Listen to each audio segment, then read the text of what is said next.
નમસ્કાર, આપ જોઈ રહ્યા છો સ્પાર્ક ટુડે ન્યૂઝ. સુરતના ડિંડોલી વિસ્તારમાં કિન્નરના ઘરમાં ધોળા દિવસે ચોરી થયાની ઘટના સામે આવી છે.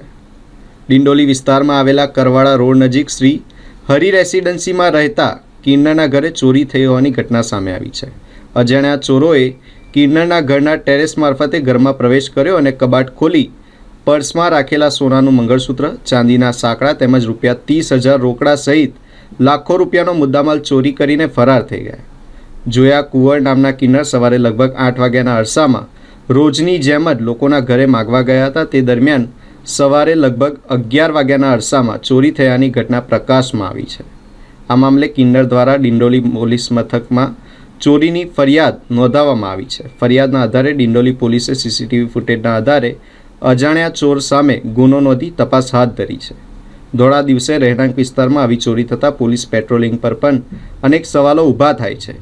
કિન્નર સમાજ દ્વારા માંગ કરવામાં આવી છે કે આરોપી ચોરોને તાત્કાલિક ઝડપી કડક કાર્યવાહી કરવામાં આવે તેમજ ચોરી થઈ ગયેલ માલ પરત મળે તેવી પણ આશાઓ વ્યક્ત કરવામાં આવી છે.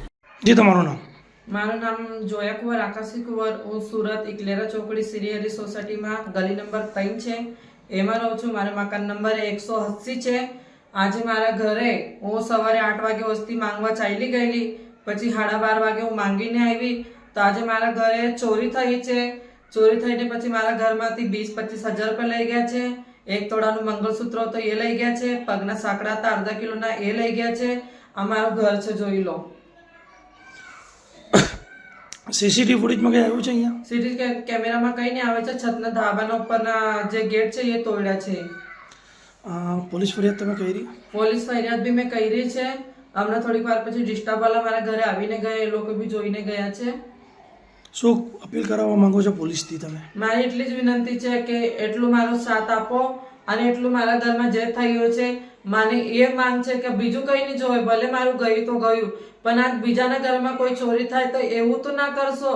અને પોલીસથી મારે કડકડેથી વિનંતી આ જ છે કે મારું ઘરનું તમે સાથ આપો મને. મારું ઘરનું કોણ ચોરી કરે છે મને એનો નિકાલ જોવે છે. બીજું મારે તે કંઈ નથી જોવે છે મને.